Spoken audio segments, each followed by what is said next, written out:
My daughter's tiny fingers were wrapped around my pinky when everything began to unravel. Her little hand gripped mine like I was the center of her universe. And maybe, for her, I was. But then my gaze drifted across the dinner table and met a pair of eyes that didn't mirror mine. I'd always known that, somewhere deep down. What I hadn't realized was just how brutal the truth could get. The room was filled with laughter, the clinking of wine glasses, conversation buzzing like a celebration. But then her voice cut through it all, sharp, slicing, impossible to ignore. "Shame the baby doesn't look a thing like you," my sister-in-law sneered. My wife laughed too loudly, too quickly, a laugh that didn't sit right. "Maybe I've been hiding something," she said with a grin that twisted my gut. And just like that, the room cracked open. Laughter ricocheted off the walls. Teasing glances darted back and forth.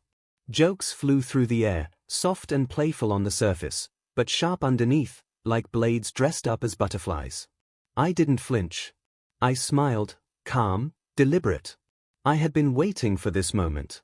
Slowly, I rose from my chair.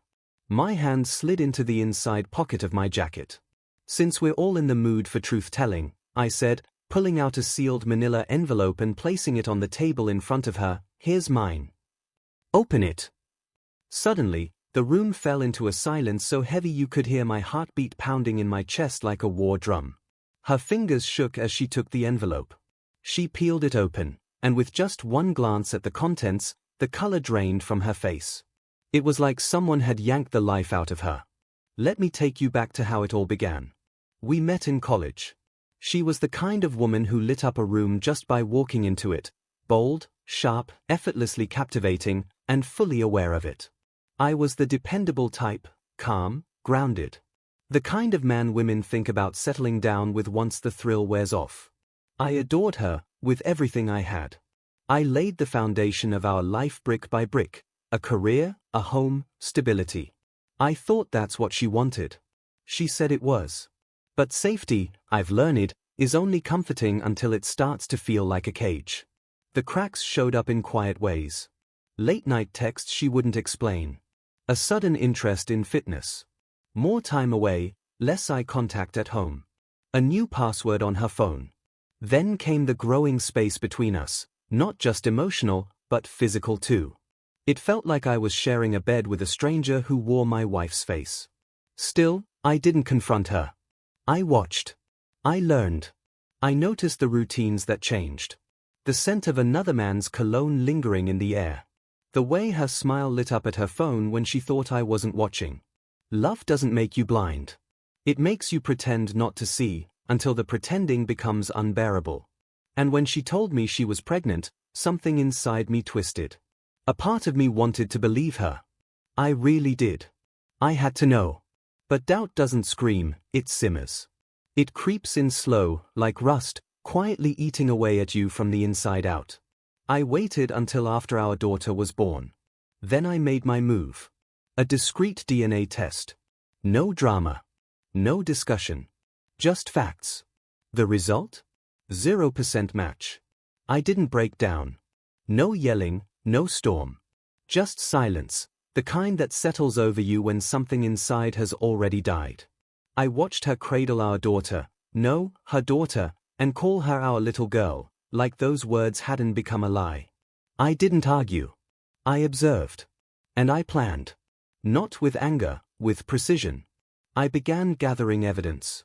Quietly. Thoroughly. Every digital trail she left behind in her arrogance, I collected it. Bank statements. Call logs. Hotel reservations. Cloud backups. Screenshots. Eventually, I found him. His name was Brian.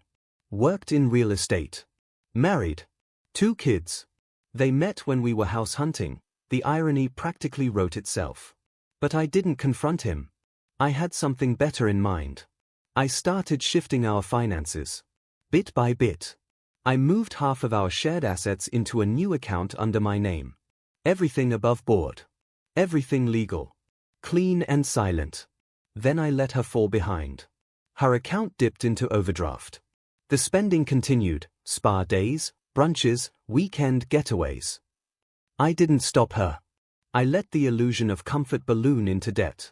Meanwhile, I built my exit strategy. I hired a lawyer. Quiet.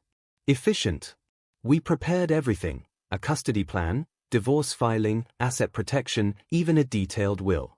I built my case like an engineer drafts a skyscraper: methodical, measured, unshakable. That envelope I handed her at dinner?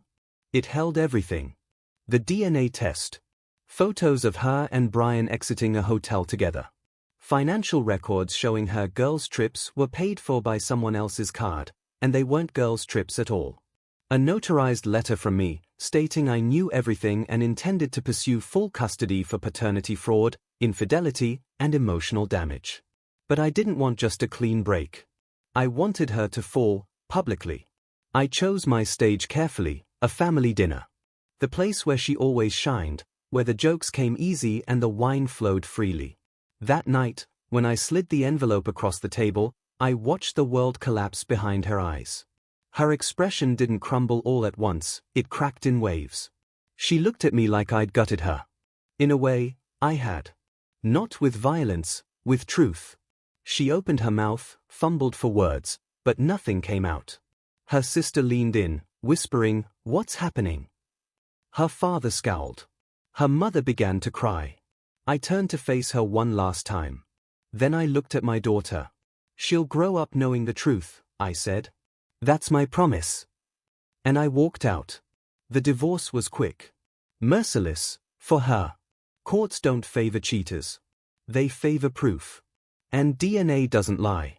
I was granted full custody. She fought. She lost. A week later, Brian's wife served him papers.